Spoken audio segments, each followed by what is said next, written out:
Bom dia, boa tarde, boa noite, boa madrugada. Meu nome é Sidney Martins, professor de língua portuguesa aqui do LAC Concursos, o maior site de videoaulas do Brasil, quiçá das Américas. Deixa de enrolação, vamos direto ao ponto, Sidney. Nossa aula hoje é sobre concordância verbal. E ao falar em concordância verbal, eu tenho de entender que é uma das matérias que mais caem na prova de concurso público, meu companheiro.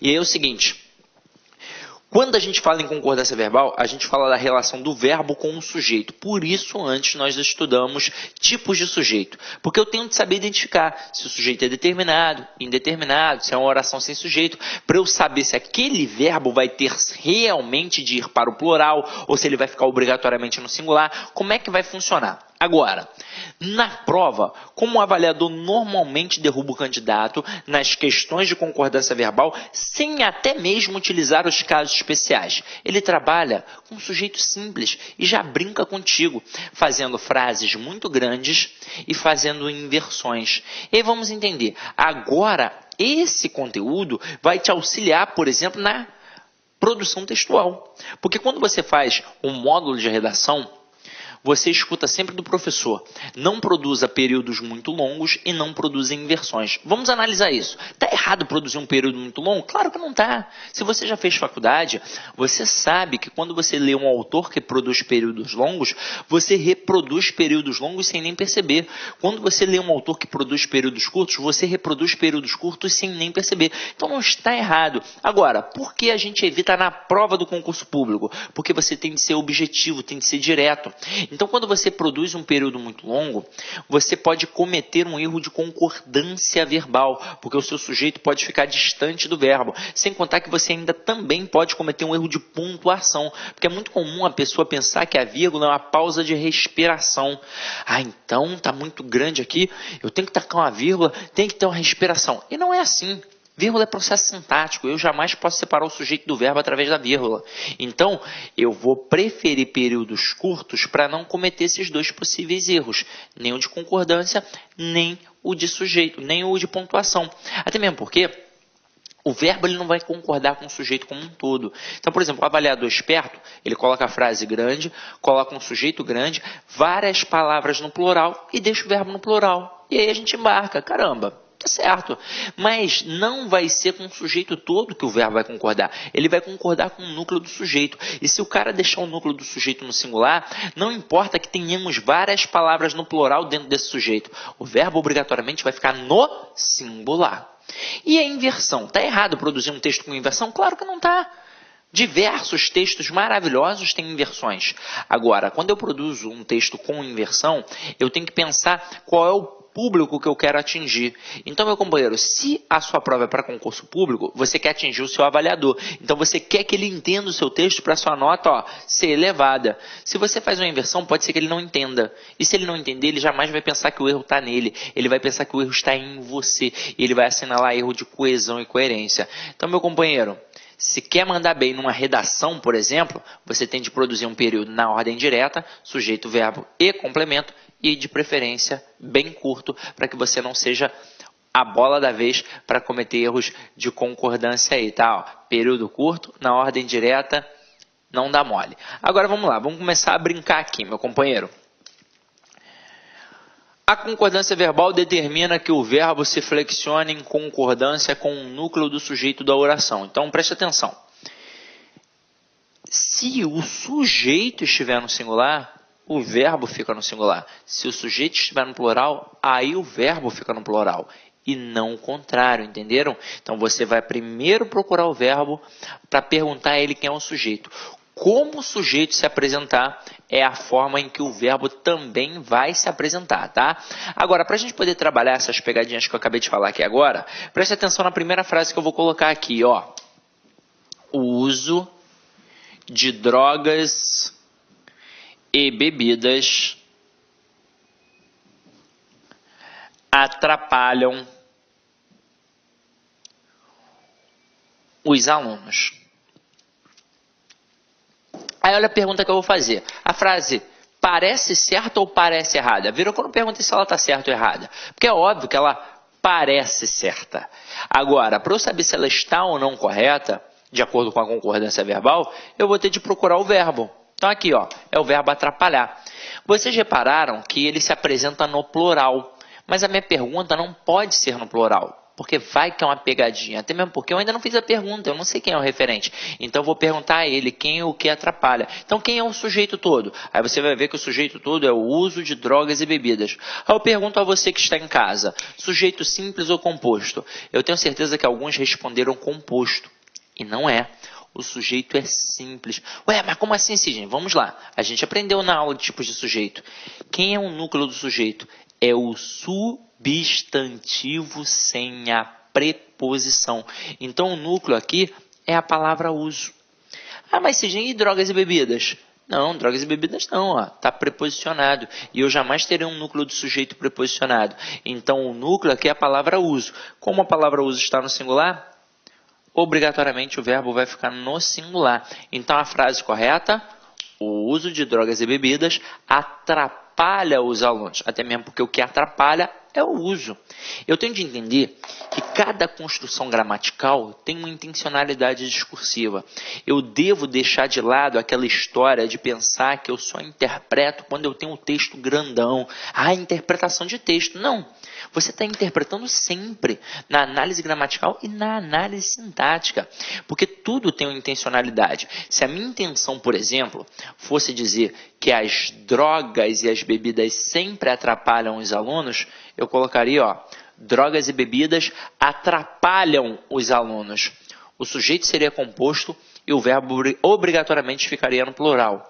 E a intenção seria esta, dizer que as drogas e as bebidas atrapalham em qualquer situação. Mas a minha intenção não foi essa. A minha intenção foi dizer que apenas o uso atrapalha.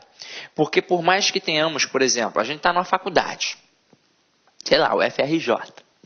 Aí tem ali, não vou falar o prédio não, que aí vão falar que eu estou de sacanagem, né? Então vamos lá. O prédio de letra, né? Onde eu estudei. Então vamos lá. Tem ali uma porrada de cocaína, uma porrada de maconha, uma porrada de, sei lá, heroína, de loló, desirê, esse tipo de coisa, né? Esse é nome de droga aí. Aí, eu uso. Pô, se eu uso vai me atrapalhar, caramba. Agora, e se eu não usar? Se eu não usar, né? Eu ia falar uma palavra aqui, mas não falei. Então, se eu não usar, não vai me atrapalhar. Porque o que atrapalha realmente é o uso, tranquilo? Então agora nessa pegada, que a gente já sabe mais ou menos como é que funciona, vamos exercitar um pouquinho mais, porque as bancas adoram fazer isso, mas adoram mesmo, adoram. Então vamos lá, ó. Olha a primeira frase. O som agradável dos cantos dos pássaros acalmam nossas almas intranquilas. Porra, a frase está grande, parece que está tudo tranquilo, mas vamos procurar o verbo. É o verbo acalmar. Então, quem é o que acalma nossas almas intranquilas? O som agradável dos cantos dos pássaros. Por mais que pássaros semanticamente seja muito importante aqui, não é o pássaro que está acalmando o camarada, é o som. O som agradável dos cantos dos pássaros. Então, como a palavra som é um núcleo e está no singular, o verbo tem de ficar no singular. Então, o som agradável dos cantos dos pássaros acalma nossas almas intranquilas. Segunda frase. O choro das crianças das comunidades carentes nos comove. Então, vamos procurar o verbo. Quem ou o que nos comove? O choro das crianças das comunidades carentes. Aí você poderia perguntar assim, Sidney, tudo isso é o sujeito, né? Beleza, mas não poderia ser apenas o choro das crianças? Não. Tudo tem uma intencionalidade. Não é o choro de qualquer criança que vai me comover. Não é o choro de uma criança aqui de Ipanema, do Leblon, do Leme, que vai me comover. É um choro da criança da comunidade carente. Beleza? Então vamos lá. Então aqui, o que realmente vai funcionar como um núcleo do sujeito? É a palavra crianças? Não, porque está preposicionada. É a palavra choro. Então, como o núcleo do sujeito está no singular, o verbo também tem de ficar no singular. Até mesmo porque o que realmente comove é o choro. Então, o choro das crianças das comunidades carentes nos comove. Tranquilo? Olha a próxima. E a próxima é uma inversão. Olha que interessante. Vinha de algum lugar indefinido aqueles viajantes. Na hora que qualquer falante comum da língua portuguesa inicia uma frase, uma sentença com um verbo, é muito natural que ele deixe o verbo no singular. Por quê? Porque não apareceu o referente ainda. E aí, se a frase fica grande e ele ainda entende o que foi dito, caramba, para ele está certo. Só que aí é o seguinte, para eu descobrir se a frase está correta de acordo com a concordância verbal, eu acho o verbo e pergunto a ele quem é o sujeito. Quem vinha? Aí ele vai me responder, aqueles viajantes. Tudo isso é o sujeito. Agora, quem é o núcleo do sujeito? Sempre o substantivo, sem preposição. Então, o núcleo aqui é a palavra viajante. Como o núcleo do sujeito está no plural, o verbo tem de ficar no plural. Então, vinham de algum lugar indefinido aqueles viajantes, ok?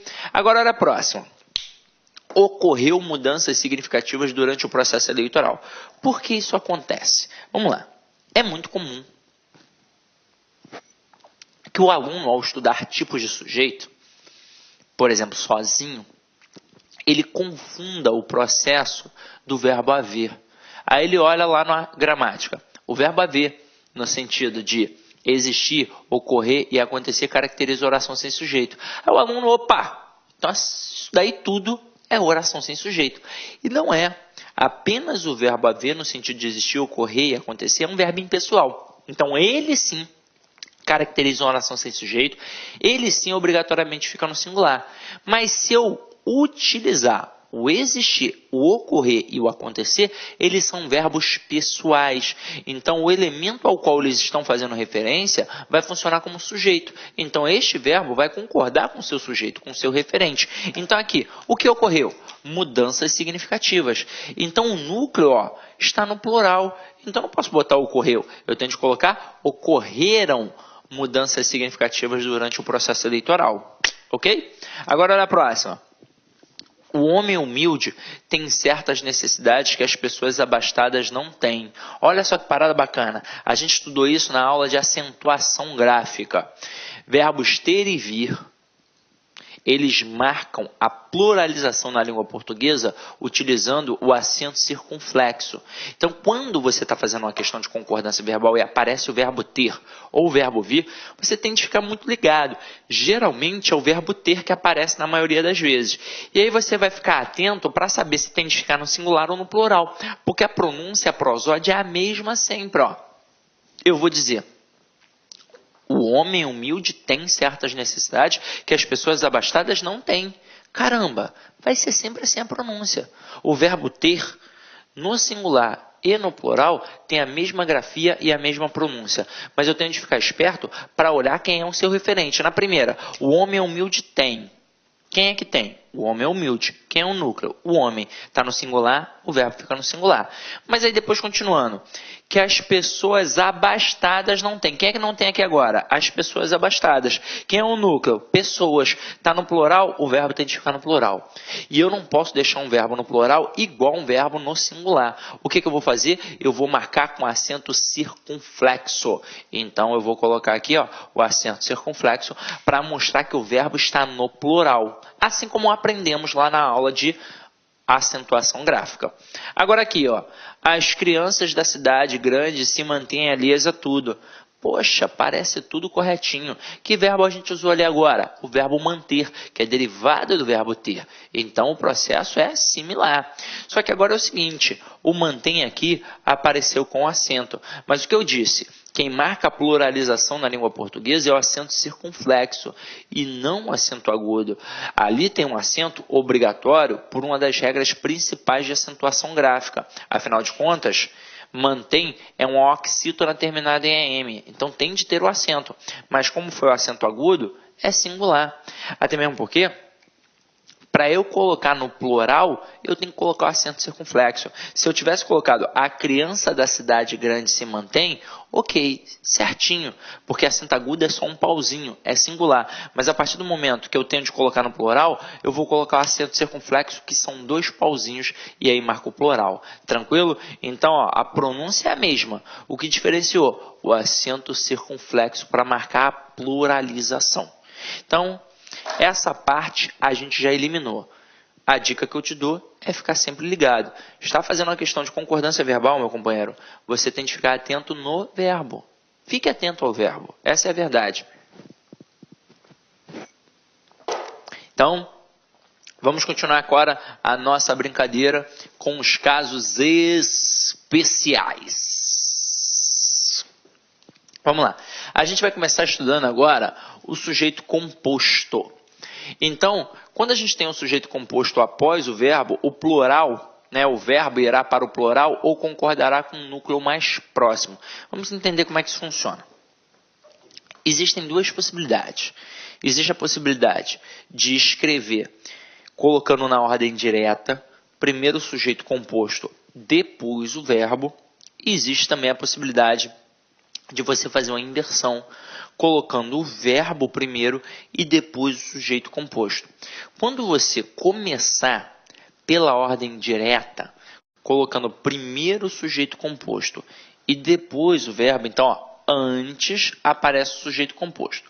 Para depois aparecer o verbo, você está trabalhando uma ordem natural. Você está trabalhando a ordem direta da língua portuguesa. Nesse caso, você vai fazer uma concordância natural de qualquer falante comum da língua portuguesa, que é a chamada concordância gramatical, que é baseada na soma. Ou seja, o verbo vai concordar com o seu referente. Se o referente está no singular, o verbo fica no singular. Se o referente está no plural, o verbo fica no plural. Só que agora a gente está trabalhando um sujeito composto. Então, são dois referentes. Então, obrigatoriamente, o verbo tem que ficar no plural. Então, quando eu digo o gato e a gata miaram, esse verbo obrigatoriamente concorda com os dois referentes. Então, por isso, obrigatoriamente fica no plural. Agora, quando eu coloco primeiro o verbo, para depois colocar o sujeito composto, eu fiz uma inversão. E aí, nesse caso agora, a gramática permite dois tipos de concordâncias verbais. Permite a concordância gramatical, em que o verbo ainda assim vai concordar com os dois elementos, ou então permite uma concordância atrativa, em que o verbo concorda automaticamente com o elemento mais próximo, independentemente de como ele se apresenta. Então, eu posso dizer, miaram o gato e a gata, e miou o gato e a gata. É óbvio que na hora que eu digo miaram o gato e a gata, o verbo está concordando com os dois elementos. É uma concordância gramatical, por isso fica no plural. Agora, quando eu digo miou o gato e a gata, o verbo agora só concorda com o elemento mais próximo. Vão perguntar esta interpretação para vocês? Não, não vão. A não ser que você fosse fazer uma prova de língua portuguesa para concurso, por exemplo. Professor de língua portuguesa, né? Língua portuguesa para concurso. Vou fazer sim, mas não. Eu estou falando professor de língua portuguesa para concurso. Então, o camarada quer ser professor de língua portuguesa do estado, do município, ou então, sei lá, do Pedro II. Aí sim, professor de língua portuguesa vai. Agora, o cara quando faz uma prova de português geral, ele não vai perguntar isso daí. Agora, se liga, qual é a intenção do cara ao fazer isso? Perguntar, dentre as opções abaixo, qual é aquela que apresenta erro, qual é aquela que está em desacordo com o padrão culto da língua. Aí na letra A ele coloca miaram o gato e a gata, na letra B, miou o gato e a gata, na C e na D, outras frases que não tem nada a ver. Vai trabalhar papagaio, periquito, rinoceronte, avestruz, esse tipo de coisa, né? Então, o candidato, quando visualiza duas frases parecidas, ele pensa, porra, uma está errada. Mas aqui nesse caso, as duas estão corretas. Assim como estaria correto eu dizer chegaram o professor e seu aluno, ou então chegou o professor e seu aluno. Chegaram o professor e seu aluno, concordância gramatical. Chegou o professor e seu aluno, concordância atrativa. Ok? Beleza? Então vamos lá. Agora, mais um caso com um sujeito composto. Só que agora é o sujeito composto ligado pelo conectivo ou. E aí, neste caso, o que a gente vai pensar? A gente vai pensar em dois valores semânticos. No valor da simultaneidade e no valor da exclusão. Se eu trabalhar o valor da exclusão, eu vou deixar o verbo no singular. Se eu trabalhar o valor da simultaneidade, eu vou deixar o verbo no plural. Vamos analisar. Quando eu digo João ou José casará com Maria? Olá, meus amigos, minhas amigas, sou o professor Luiz Antônio de Carvalho. Estou aqui para fazer um grande convite para vocês que acabaram de assistir aí um pedaço de uma aula demonstrativa do Lá Concursos. Nós do Lá Concursos preparamos aí um super projeto pedagógico, super competitivo para a Prefeitura de Extrema 2017-2018. Um curso específico, focado, que eu tenho certeza absoluta, com esses professores, com a sua força de vontade e com a ajudinha do Lá Concursos, você vai ficar competitivo para a prova da Prefeitura de Extrema. Gente, atenção, nosso curso, ele custa apenas 10 parcelas de R$25. Nós temos muito mais aulas do que essas aulas demonstrativas que nós disponibilizamos no YouTube. Temos o nosso projeto pedagógico, que é o Personal Coach. Personal significa pessoal e coach significa treinador. Se você cumprir as nossas metas de estudos, tenho certeza que você vai ficar super competitivo. Tá bom, meus amigos, minhas amigas? Espero você... já esquecendo. Você quer esse material de apoio aí do professor? Então clique aqui embaixo, tem um link, aproveita, se inscreva, dá um likezinho aí no nosso vídeo, faça um comentáriozinho, clique aqui embaixo e faça o download gratuitamente. A única coisa que a gente vai pedir é um pequeno cadastro simbólico no site para que vocês aí fiquem altamente competitivos. Espero vocês, um forte abraço, fui, tchau. Clique like.